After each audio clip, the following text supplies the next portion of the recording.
बिस्मिल्लाहिर्रहमानिर्रहीम।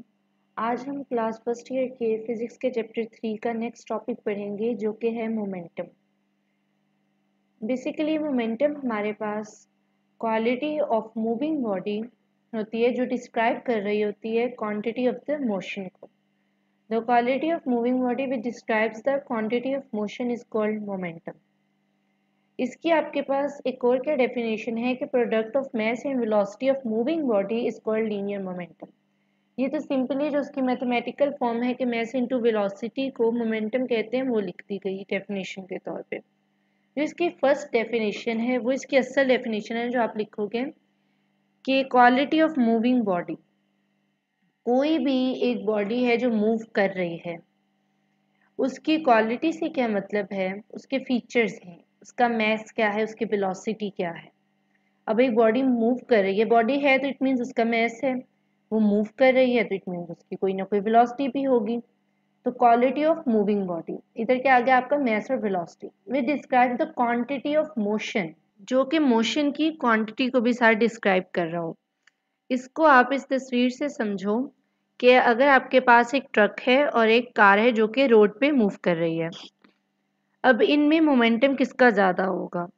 ये बात हमें पता है कि फोर्स डिपेंड करती है मास पे, तो अब ट्रक का मास ज़्यादा है इट मीन्स इसकी फोर्स ज़्यादा है। और दूसरी चीज़ फोर्स डिपेंड करती है वेलोसिटी पे, जिसकी फोर्स ज़्यादा होगी, जिसका मास ज़्यादा उसकी फोर्स ज़्यादा, और फोर्स ज़्यादा है तो इट मीन्स वेलोसिटी भी उसी की ज़्यादा मानी जाएगी। ये सारी चीज़ें आपस में इंटरलिंक हैं। Force is directly proportional to mass, force is directly proportional to velocity.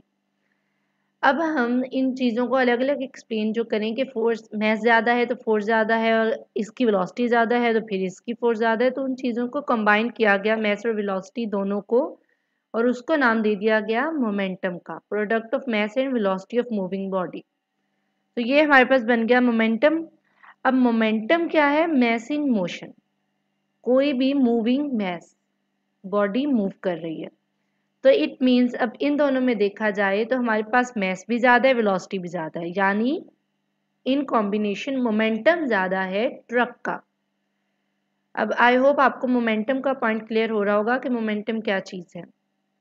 मास और वेलोसिटी का कॉम्बिनेशन का जो इफेक्ट है, combine effect, that is momentum. अब जिस चीज़ का जितना मास है उतनी ही उसकी फोर्स ज़्यादा होगी, वेलोसिटी ज़्यादा है तो फोर्स ज़्यादा है, फोर्स इन दोनों चीज़ों पे डिपेंडेंट है। अब जिस तरह आप किसी भी प्लेयर को देखते हैं, बैडमिंटन प्लेयर को देखते हैं, तो वो ज़रा रैकेट को पीछे करके, जो शटल होती है उसको रैकेट मारते हैं, तो वो पीछे क्यों करते हैं, क्योंकि वो उधर से एक ज़्यादा फोर्स के साथ फिर रैकेट को आगे लेकर आते हैं। जब वो ज़्यादा फोर्स के साथ आगे लेकर आते हैं तो क्या होता है, फोर्स ज़्यादा से मतलब वेलोसिटी ज़्यादा, इट मीन्स उसका मोमेंटम इंक्रीज करने की कोशिश की जाती है इस तरह से। मैथमेटिकली आप इसको किस तरह लिखोगे कि momentum is equal to mass into velocity. P is the momentum of the body, M is the mass of the body, V is the velocity of the body। mass और velocity को साथ थे हमारे पास डायरेक्टली प्रोपोर्शनल फोर्स के, और इन दोनों को combine करके एक टर्म ले ली तो हमारे पास आ गया मोमेंटम।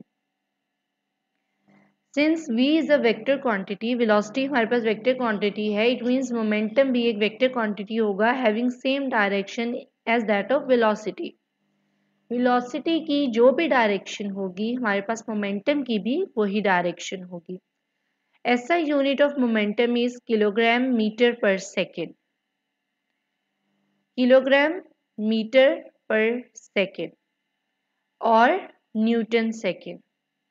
डायमेंशन किस तरह से होगी, अब हमारे पास किलोग्राम है तो m आ गया, मीटर है तो लेंथ भी आ गई, और सेकंड है तो टाइम भी आ गया, पर सेकंड है तो t⁻⁻⁻1। ये था हमारा आज का लेक्चर। आई होप आपको ये टॉपिक मोमेंटम का क्लियर हुआ होगा। अगर आपकी कोई भी कंफ्यूजन है तो आप कमेंट सेक्शन में पूछ सकते हैं। इस वीडियो को लाइक करें, कमेंट करें, शेयर करें और चैनल को ज़रूर सब्सक्राइब करें।